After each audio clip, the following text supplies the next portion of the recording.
የአሜሪካው ፕሬዝዳንት ዶናልድ ትራምፕ የሩሲያና ዩክሬን ጦርነትን ለመፍታት ያቀረቡት ባለ 28 ነጥብ ረቂቅ እቅድ በዩክሬን ሉዓላዊነት ላይ የተቃጣ ነው ተባለ። የሃንጋሪው ጠቅላይ ሚኒስትር ቪክቶር ኦርባን አውሮፓ ለዩክሬን የሚያበድረው ገንዘብ ለትውልድ ዕዳን የሚያሸክም ነው አሉ። የአውሮፓ ህብረት በአሜሪካ የቀረበውን እቅድ ባልሰማ ለማለፍ እየሞከረ ነው የሚል ወቀሳም ቀርቦበታል።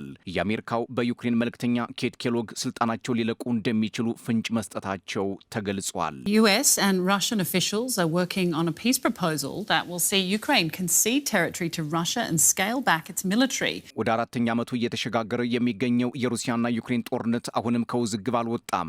ሩሲያ በ2022 ወደ ዩክሬን ልዩ ዘመቻ በሚል ከገባች በኋላም የዓለም የፖለቲካ ሚዛን እየተላጋ ይገኛል። የኃይል አሰላለፉም እንዲቀየር አድርጎታል። ከጆ ባይደን እስከ ትራምፕ፣ ከጄንስ ስቶልተንበርግ እስከ ማርክ ሩቴ፣ ከብሊንከን እስከ ማርክ ሮቢዮ ብሎም እስከ ኬት ኬሎግ እንዲሁም ስቲቭ ዊትኮፍ ድረስ የተደረገው ውይይትና ድርድር እስካሁን ውጤት አላመጣም።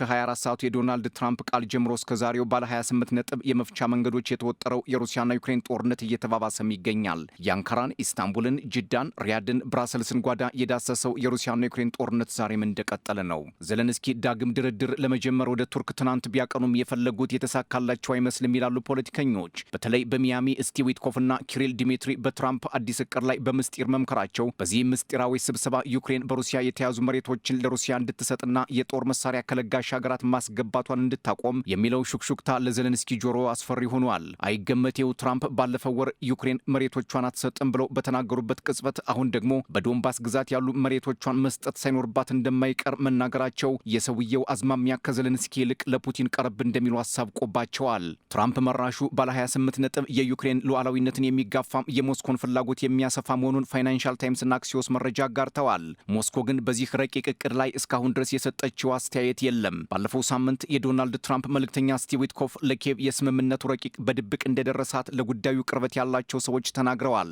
ምንጮች እንደሚሉት ዊትኮፍ ባለ 28 ነጥብን የሰላም እቅድ ለዘለንስኪ መስጠት እንደሚፈልጉ መናገራቸውን ነው። ፋይናንሻል ታይምስ እንደዘገበው እቅዱ ዩክሬን የተቆጣጠረችውን የዶንባስ ግዛትን ለሩሲያ እንድትሰጥ ዝርዝር ሀሳብ አስቀምጧል። ከዚህ ውስጥም የጦር መሳሪያ በግማሽ እንድትቀንስ፣ ከባባድ መሳሪያዎች እንድታስወግድ፣ አሜሪካ የምትሰጠው የጦር መሳሪያ ወደ መቆም ደረጃ እንዲደርስና ይህን ዩክሬን እንድትቀበል የሚያስገድድ መሆኑ ነው የተቀመጠው። ዩክሬን ተጨማሪ መሬቶቿን ለሩሲያ መስጠት እንዳለባት የሚያትተው እቅድ በሩሲያና ዩክሬን መካከል ያለው ጦርነት በሰላም እንዲቋጭ በር ይከፍታል ሲሉ የዋሽንግተን ባለስልጣናት ይናገራሉ። ይህ ረቂቅ ዊትኮፍ ለዩክሬን ባለስልጣናት ለአንዳንዶቹ ደረሰ ቢሉም በዩክሬን በኩል ግን በይፋ በጉዳዩ ላይ የተባለ ነገር የለም። አሁን ላይ በትራምፕ የቀረበው እቅድ ግልጽነት የጎደለውና ወደ ማን እጅ እንደገባም የተብራራ ነገር ባይኖርም አንዳንድ ፖለቲከኞች ግን የአውሮፓ ህብረት መሪዎች መረጃው ሳይደርሳቸው እንዳልቀረና ለጊዜው ዝምታን መርጠው እንደሚሆን ግምታቸውን ያስቀምጣሉ።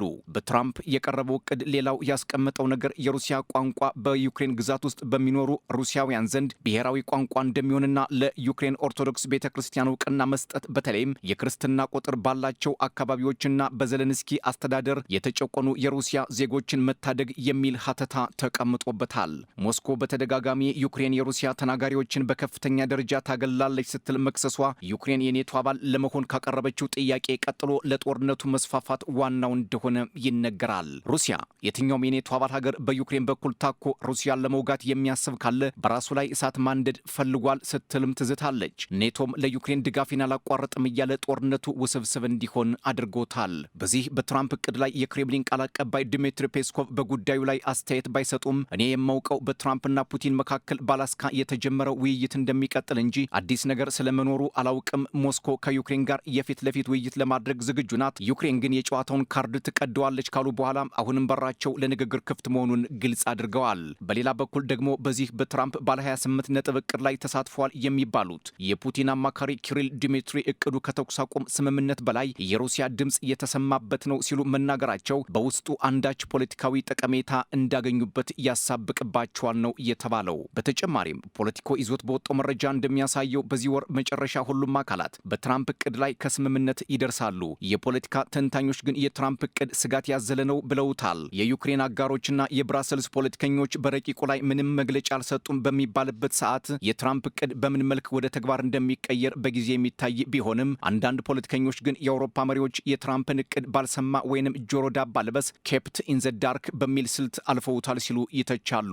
ዘኬቭ ኢንዲፔንደንት እንዳስነበበው ደግሞ በትራምፕ እቅድ ላይ በምስጢር የተወያዩ የአውሮፓና ዩክሬን ተወካዮች ተገኝተዋል። ሆኖም የሞስኮና ኬቭ ባለስልጣናት በጉዳዩ ላይ የተደበሰበሰ መግለጫ ከመስጠት ውጭ በትራምፕ እቅድ ላይ ይህ ነው የሚባል ግልጽ አስተያየት አልሰጡም። ዘለንስኪም ከቱርክ ስብሰባ በኋላ የኢስታንቡል ድርድር እንዲቀጥል ፍላጎት ከማሳየት ያለፈም ያሉት ነገር የለም። ሌላው የሩሲያና ዩክሬን ጦርነት በሩን በተደጋጋሚ ያንኳኳበት የአውሮፓ ህብረት ለዩክሬን ተጨማሪ 135 ቢሊዮን ዩሮ ወይንም 156 ቢሊዮን ዶላር ለማበደር በዝግጅት ላይ መሆኑ ለአውሮፓ የልጅ ልጆች የሚጣል ዕዳ ነው ሲሉ የሃንጋሪው ጠቅላይ ሚኒስትር ቪክቶር ኦርባን መናገራቸው ነው። የዘለንስኪ አስተዳደር በሙስናና ምዝበራ ከፍተኛ የሆነ ክስ እየቀረበበትና አስተዳደሩ በህንፍሽፍሽ ላይ ወይንም በመውረግረግ ላይ ባለበት ሰዓት ይህን ያህል ገንዘብ ለዩክሬን መስጠት በግልጽ ቸልተኝነት ወይንም ካታጎሪካሊ አብዛርድ ሲሉ የብድሩን አዝማሚያ እንደማይቀበሉት አስታውቀዋል።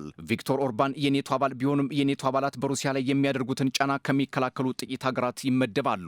የፑቲን ወዳጅ እንደሆኑም ይነገርላቸዋል። የአውሮፓ ህብረት ለምን አሁን ላይ ይህን ብድር ለመፍቀድ ሀሳብ አቀረበ የሚል ጥያቄም ይነሳል። አንድም የፑቲን ግስጋሴ መበርታቱ፣ አንድም ሩሲያን በኢኮኖሚ ለማንበርከክ፣ አንድም የህብረቱ አባል ሀገራት ሞስኮን በመፍራት አስቀድሞ ራስን ለመከላከል በሚል ብድሩን እንዳዘጋጁት ፖለቲከኞች ግምታቸውን ያስቀምጣሉ።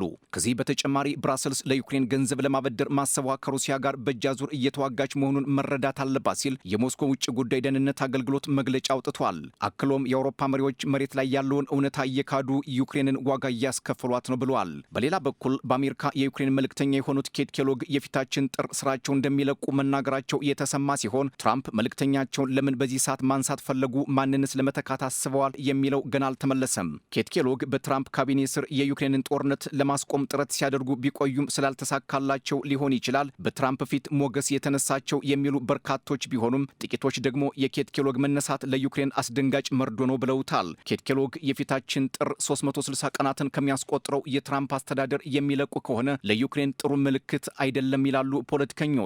አሁን ላይ በዶናልድ ትራምፕ የቀረበው ባለ 28 ነጥብ የሰላም ሐሳብ እንደጋዘው ባለ 20 ነጥብ የሰላም ሐሳብ በተግባር መፈተኑ እንደማይቀር አስቀድመው የሚናገሩ በርካቶች ናቸው። እንደ ፖለቲካ ተንታኞች 8 ጦርነቶችን አስቆም ያለሁ እያሉ ለሚመጻደቁት ዶናልድ ጄ ትራምፕ ይህ አዲስ ረቂቅ እቅድ የሩሲያና ዩክሬን ጦርነትን ለማስቆም ምን ያህል ጉልበት ይኖረዋል የሚለው ወደፊት የሚታይ ይሆናል ይላሉ።